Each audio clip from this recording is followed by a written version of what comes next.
Can Doug DeMuro sell a blue chip car in this market, or will he get super smacked? Find out right now.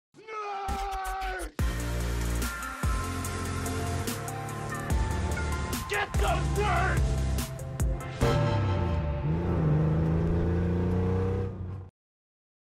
That sound means it is time for a brand new episode of The Bit Nerds, your daily nerd out on the most interesting car of the day from all the automotive enthusiast auction sites. My name is John Polnik. Welcome to the show, along with my partner, Michael Deeb in San Francisco. I'm in Las Vegas. Hello. What's up, Michael Deeb? What's up, JP? How was your flight home last night? Did you and Chef, did you guys make the plane on time? Do you guys have no drama getting down to return your Turo Porsche manuals? We came down to San Francisco. We flew into San Francisco for the inaugural San Francisco Cars und Cafe that you did a magnificent job. We rented two a 911 and a Boxster from Turo from some fella who has like 14 cars. And him and his wife are just like shuffling all these cars at the end of this block. It was the weirdest thing. But he had a GT3, a 991.2 GT3 manual sitting in the same parking lot that apparently someone rented for the weekend. That thing's like $1,000 a day or something. We didn't spend that much. We just got like, what the heck? It was like a... So if he rents it out for 2 days a month, if he rents it out for 2 days a month, it pays for itself. Yeah, would you do that though? Would you rent out a GT3? There's no way in hell I would rent that car out. I don't know if I'd want to do one with a manual transmission. Yeah. But with a PDK where you couldn't over rev it, and you didn't have to replace the clutch. I mean, dude. Yeah, but those wheels curve. I mean, that's the thing. The other two, the cars that we rented, were in rough shape. Dings and scratches and cracked windshields and door panels falling off. I mean, the car ran and drove pretty okay, but it was soft, man. It was worn out, but we had a great time anyway. They had 3 pedals and a stick, and it was a 911. Both those cars were back a book, bro. Yeah. They were back a book. My Chef and I added to that. We had a good time driving up to Alice's and down to the coast. How was it? Half Moon Bay, something like that. Yeah. Just a great day getting out of the heat here in Las Vegas. So thanks for hosting all that, Michael Deeb. All right. If you are new to the channel and you're like, what is going on here? I heard about this Bid Nerd thing. Bid Nerds is what we do is we find the most interesting car from all the auction sites like P-Car Market, Cars and Bids, Bring a Trailer, Haggerty Marketplace, and more.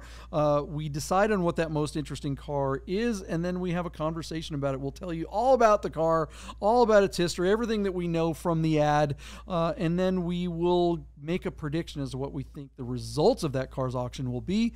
And then the fun part is that you can play along. You can make your own prediction, put it in the comments below, and we'll go ahead, stick around to the end of the episode. We'll reconcile our predictions with what actually happens. So we will show you the results of the auction after we make our predictions, just to show how dumb we really are. If you're watching this show, guaranteed to be smarter than us. Shout out to those of you who are watching the show, and all of you who have been watching the show. We affectionately refer to as the Nerd Herd. You guys are awesome.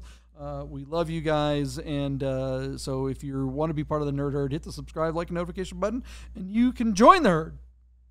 Michael Deeb, you ready for the most interesting car of the day, or are you going to talk about Garden Classic first? Let's talk about Garden Classic, because we owe them a shout out. I think we actually did an episode where we forgot to thank them. We are sponsored by Godden Porsche of Las Vegas. Godden Porsche, in case you didn't know, was the very first Porsche Classic partner in North America. They were vetted and selected out of 190 Porsche stores in the United States by the people of Porsche in Germany. Not Porsche Cars North America, but Porsche Germany said, Godden Porsche, you're the guys that get it right. You get to be the very first Porsche Classic partner, of which now, let's say 6 or 7 years later, John, there are only about a dozen. Godden Porsche was the first. That means they've got the experts in service, in parts, and in sales to help you with all of your Porsche Classic needs. If you need something serviced on your car, if you're looking for hard to find parts, or if you just want to buy or sell your classic car, Call Godden Porsche of Las Vegas and tell them the Bid Nerds sent you. All right. So today's most interesting car is a car that's being slung by that Doug DeMuro fella. Yeah. So when we introduce this car, do we have to go this and just stretch our arm? Yeah. That guy's got the longest arm span of Yeah. any human being. I think he's half bird, or maybe I don't know what that I is. think his mother was a condor, but I'm speculating. I'm really speculating. Likely to be true. Yeah. All right, what are we talking about? So Cars and Bids, Doug DeMuro's auction site, Cars and Bids is the Toyota Supra Turbo Superstore, because every time I see a nice one, it's on his site, not anybody else's. So he seems to have the market cornered on these things. What we're looking at today, John, is a 1994 Toyota Supra Turbo. It is, of course, a 6-speed manual, and it does have the sport roof, the sort of removable Targa roof that's on this car. The turbos are also denoted by that really large and slightly ostentatious rear wing. But anytime you find one of these Supras, what is it, Mark IV? Is that what I'm saying? It's a 6-speed and a turbo, then it's going to have everybody's attention. These cars are really special, and they bring big money. This particular car, JP, is showing just 88,000 original miles and is located in Dunedin, Florida. So there it is, way down there. But the cool thing about this car, it's white. It's got black leather interior. It's got the turbo and the manual, and it's largely unmodified. This car is basically all stock. I mean, I think they threw a filter in there and did some Euro-style headlights. But to find one that's not either beat to hell or completely modified with, silly exhaust or, sway bars and suspension and stuff, then it's in kind of collector condition. It does have some miles on it. But that is not going to hold it back from making really good money. Lots of decent service history. The car looks to be all there. It's no accidents in its history. Make sure I'm saying that correctly. But really nice car, JP. The right colors, the right equipment on it, and absolutely in the right condition. I think this car is going to have a little moonshot, and I like them. I really wanted to buy one when they were brand new. In 94, I was 24, and my dad's friend had a Toyota dealership in the East Bay, and I went out there, and of course I had turbo desires, and I was looking at normally aspirated budget.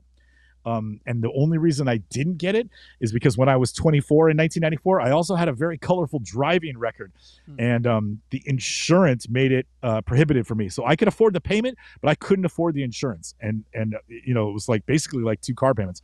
So I was like, I guess I'm not getting one now. And so because I had emotionally taken ownership of the car, I've always wanted one. So when nice ones come, I have to stop and take pause, pour some out for the young Michael that didn't get to have his Supra Turbo. But dude, JP, this one, I would love to throw some stickers on this car and have some fun with it. I think this would be a great car to have, and a pretty safe place to park your money too. So I'll send it over to you. I know you like these things. What do you like about this one? What would you change, and would you want to own it? And then we'll talk about what we think is going to happen. This car, something's weird on this car. I can't put my finger on it. It doesn't seem right. The gaps seem off. It's got this cruddy, it's got that kind of the sticky button thing going on where some of the finish in the interior. It's not that it's terrible, but this is the kind of car that makes you go, this is why you don't buy cars from Florida. Like, the pictures look okay, but it doesn't. Some photography made it is terrible. This is why you don't take pictures in the sunshine, because you get these horrible dark spots and these overexposed light spots. So you're not really getting a true representation, or maybe you're getting too true a representation of this car. But it just looks used up. This looks like a used car. A really good detail would have been helpful. But I feel like you can smell the humidity in this car because it's a Florida car. It sounds like a joke, but I'm serious. It just doesn't. I know you are. The car doesn't look right. What is going on? Look at these, like, the gaps on the back. Look at the back hatch. Does that look right to you? It's like there's just weird stuff. The gaps on the bumper, where it meets, where the hood meets the top of the bumper, it seems really uneven. And I'm not suggesting that this car has been in an accident or wrecked, but it just looks like it hasn't been preserved as well as you might initially think at first glance. Yeah, and that's the problem sometimes with going into this. The way we do the show, I don't do much homework. So I'm looking at this for the first time, just like if you're watching this, you probably are. So I don't know. I'm not in love with this car. I feel like something's weird. Maybe it's all these little things that could probably be answered for, but would keep me away from even considering this car if I were in the market for one. This is why presentation is so darn important. Pay a photographer who knows what the hell they're doing when you have a car that's as special as this. When you're talking about a 6-figure car, pay hundreds and hundreds of dollars, maybe thousands of dollars to get the photos done correctly. Because this just ain't cutting it. This cell phone hacked, poorly lit stuff, just not looking good. So yeah, what you got a number that you want to attach to this thing? Well, believe it or not, JP, our car was $48,000 when it was brand new. It's sitting right now at $76,000 on 16 bids, and honestly doesn't close for a handful of days from now. So this car is going to be sitting there for a little while. Doug DeMuro's site with his really fast clock does not get a big flurry at the end, and I just think it's because a lot of bidders don't feel like they have enough time to sit there and react and make decisions in the close, because his close is so fast. So the numbers have to come early, and there's like I said, it's a pretty impressive with 4 or 5 days to go. I'm surprised it's already up to 76. But I'm not sure it's going to go. I'm not sure this one will break $100,000. Looking at those gaps with you and examining the photos, taking all that into consideration. I'm sorry to interrupt, but look at the gunk around the Toyota logo, right? Yeah. Look at the crap around the edge of whatever's going on here. I don't know if you guys can see the cursor or whatever, but this is not excusable. This is look. I get it. It's a driver car. It doesn't have to be perfect, but when you're selling a car like this, those little things matter and will make a lot. Okay, maybe this guy gets some money for the car, but he's leaving money on the table by having stupid, unforced errors like this. Spend $500, spend $1,000 to get that detail guy to come in and restore the paint.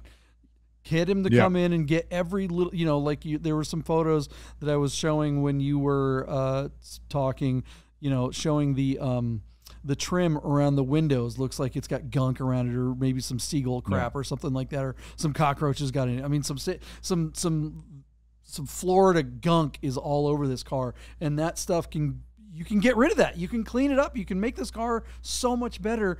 Whoever selling this car is going to miss out on thousands of dollars, no matter what number this thing gets to, whether it sells or not. Sorry. So go back to. I'm sorry. What were you going to say? What do you think? So JP, our car again is sitting at $76,000 on 16 bids with about 4 or 5 days to go. I don't think it's going to break 100, John. So I'm going to send it to you at $97,000.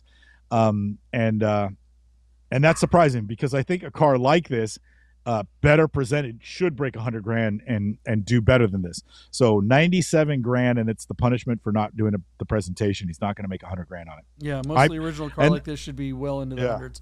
And I'm with you. What'd you say? 90 what? 97. I'm parking it under 100 grand. Pick a number under 100 grand that makes you feel comfortable. And it's at 70 something right now.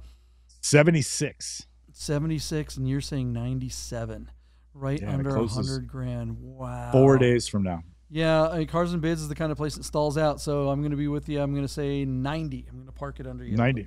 All right, cool. There you go. See what happens. All right, guys, now's the time for you to plug in your number in the comments below. If you're part of the Nerd Herd, the true nerds, Nerd Herd nerders will put their number in right now and even timestamp it. That's when you know you're really doing it right. Yeah. So timestamp your bid to prove that you're playing along, and let's see how you do. If you're better at this than we are, we'll find out right after this.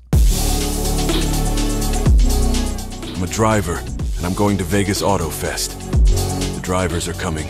September 16th. Hey guys, I gotta tell you about our friends Godden Porsche of Las Vegas and Godden Classic. If you're looking for a new Porsche or a classic, you gotta call our friend Steve at Godden. This guy. Save yourself the hassle of screwing around with all the auctions like we always talk about, and just talk to Steve. He'll find you the classic Porsche you're looking for. Godden Porsche of Las Vegas. All right, we're in the future and we gone fishing. Michael Deeb on vacation, but still here for you, the bid nerds, the nerd herd. We love you guys.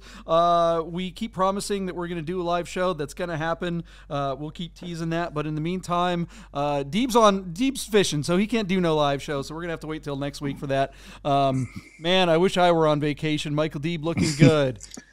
Yeah, a 24-hour vacation. I got up here last night. I'm leaving tomorrow morning, but, you know, it's great to be alive in Middletown, California, where it's like 90 degrees outside. Anyways.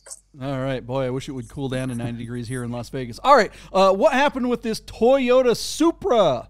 JP. Oh, look at that. Oh, my daughter just came in on the show. Okay. Yeah, my producer just showed up. All right. So 94 Supra on Doug DeMuro's site. Beautiful car, JP. We really like this car, but both of us thought it would not quite hit 100 grand. So I said $97,000. You took the typical under at 90 grand. JP, two things happened here. One, you almost got a Yahtzee. However, the car failed to sell at our numbers. So I wonder how close we really were. Like, how close did this car come to actually selling? So the bidding stopped at $88,500, where it failed to sell on 32 bids. My question is, like, first of all, how high a reserve did they set that at 88.5 this car didn't trip? You know what I mean? That a car didn't hammer and walk away. How high was the reserve? And then, you know, interesting too that even Cars and Bids failed to make a post-hammer deal on this car, because I feel like the result and our numbers were really close, and yet it failed to sell, it failed to meet reserve. So, you know, was the consignor thinking 100 grand? Did Cars and Bids agree to that, or was it really close to 90? And at $1,500 away, they couldn't make a deal? This is a very interesting result, considering how close we all were on what the auction community stated the value actually was. But anyway, here we go. That car remains available. What do you think about the result? What are you reading when you look at the tea leaves on this result, JP? Any thoughts about, like, geez, I mean, we were all over this one, and yet it didn't sell? Well, I think there's a market shift going on. I mean, we've talked about it. It's harder and harder to finance stuff like this, and the people that have the spare money laying around for stuff like this already have stuff like this. So, like, if you want a Supra and you're a Bitcoin bro or something like that, you probably have one. So I think cars like this are going to be harder and harder to sell for the next, you know, foreseeable future. And this car wasn't presented super well. I mean, this car should have been a blue chip. And we say it all the time, the super blue chip stuff, if it's super clean, super original, and, you know, like a clean normal, a clean 911 of almost any configuration, air-cooled at least, will do better than one that's modded and arguably a better car, or some kind of special build, right? This car, I feel like, should be in that category, but I think along with all those other things like originality and you know, the cleanliness is really important here, and I just feel like this car wasn't clean enough. It just didn't, like, it literally looked like it needed a really, really good detail. If the seller would have spent $1,000 on one of those high-end, you know, super uber details where they went in and you know, ceramic coating, paint, and all that kind of stuff, and just get after it, I think that that we would have seen better results. But this is just an example of how right now, if you want that premium money, even if you have a premium car, you've got to pay attention to presentation. If you don't have that presentation, it's not going to get there. Thank you. Should have been. This is the right platform, though. I don't think it would have done any better on BAT with the same batch of pictures and, you know, the same presentation on BAT. I think we would have gotten the same result. No, I agree with you 100% there. And to me, you know, also the miles, I think, would have kept it in the park from 100 grand. So along with the take that you just made, I think it goes back to a point I've been harping on, which is Now I forget what my point was, but the idea that what was I going to say? I lost my train of thought. You just want to go back to the boat. You just want to get back out there in the dock and go back to fishing. My hair is sun damaged, but all right. Well, we'll let you off the hook on that one, so you can go get a big one on the hook. What do you guys think of the result of this Supra? Doug DeMuro couldn't make it happen. That's too bad. Was it Big Daddy Doug's fault, or was there something else that held the car back? Oh, now he's got one on the line. What do you got? Yeah. Well, this idea that I think that the market is receding faster than the people who make the reserves for some of these online platforms are keeping up with. Yeah. And so, again, you and I spoke on what we thought the value was here based on the car and the presentation. Then the audience, the market spoke, and they stated a value that was, honestly, JP, basically right on track with your number.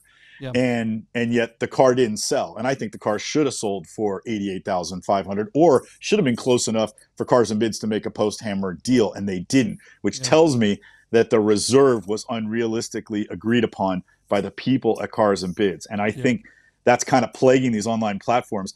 A car like this not selling on Doug DeMuro's site is a surprise. The amount of FTSs fails to sell on BAT right now, I would say, is almost alarming. Again, I said it last week. When I watch a bunch of cars every day, I look at all the results of the cars I was watching on my phone. Failed to sell, sold, failed to sell. It's almost 2-1. It's crazy. Wow. So the market is really softening up, JP. You've been making that point all summer, but we are really getting quantifiable results to endorse that take. And I think this is another example of it, this time on Cars and Bids rather than BAT. So anyway. All right, guys, let us know what you think in the comments below, and we'll be back tomorrow with another most interesting car of the day. See ya.